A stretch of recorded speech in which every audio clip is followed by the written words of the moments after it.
5-second rule, it's like 5-second rocket launches all day long, all day long, all day long. And, you can use this to 5, 4, 3, 2, 1, do the work to triple your business. You can use this to go from being 1 real estate agent to recruiting 50 and opening 3 offices in 18 months. I love what he says here. Using the rule, no more hesitation, no more procrastination. I take some kind of action and it helps me launch me to my goal. A large task suddenly becomes manageable. The hardest part is starting. The reason why the hardest part is starting is because you hesitated. And now you're fighting against the cortisol that's flooding your brain. When you go 5, 4, 3, 2, 1, you cut right through it. Now, I want to show you how to use this for mind control. Because, I've got some crazy confidence now, but boy, I was born with crazy anxiety. I started having panic attacks when I turned 19. They got so bad that I started taking Zoloft at the age of 21.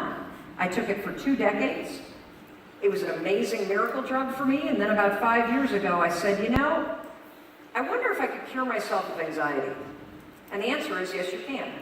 So I haven't had a panic attack, I haven't had anxiety, hell, I don't even worry about anything. 5 years. And I'm going to show you how. And let me use an example. So I used to be a real weirdo when it came to airplanes.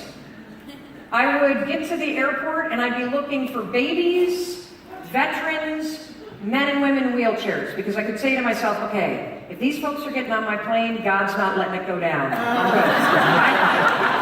So I would get on the plane, and of course, the second I flick that buckle, I would immediately get worried. And then as the plane takes off, you know how it does that crazy thing where it feels like they're slowing down in air? Yeah. About 30 seconds in, I'm like, oh my God. At that point, I would take out my phone and I would start texting our 3 children going, Mommy loves you, Mommy loves you, Mommy loves you. Because I want them to know my last act as a human being was to be the best mother possible. And that way they've got the text for the eulogy when they do the PowerPoint, And you laugh because we're sick.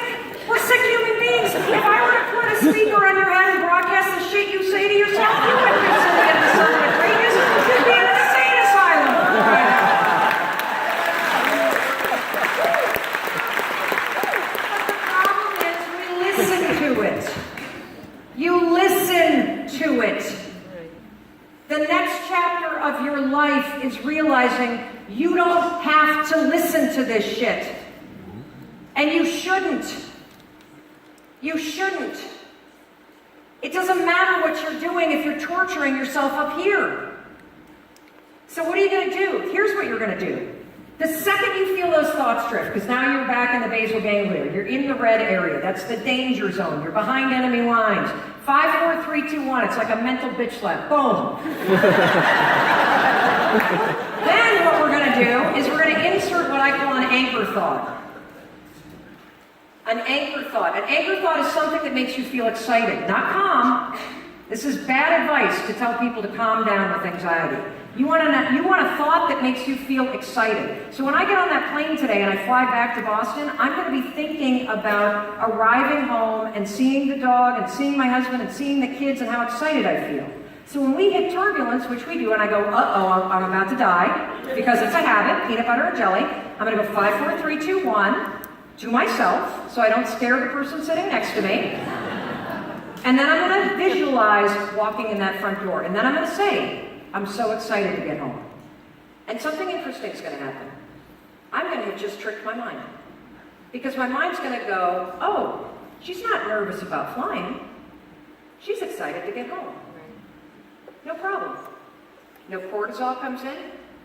And I keep control of my mind, which then lowers my physiology state. It's absolutely incredible. Whenever I share this, we hear immediately from people. First time I used it on a plane. This is the first time I've been on a plane, and I actually enjoyed it. I can't believe it. If you need inspiration for an anchor thought, your family is always the best one. Now let's take this a step further. Anxiety and excitement. This is the science behind it. In your body, it's the exact same thing. Think about what happens when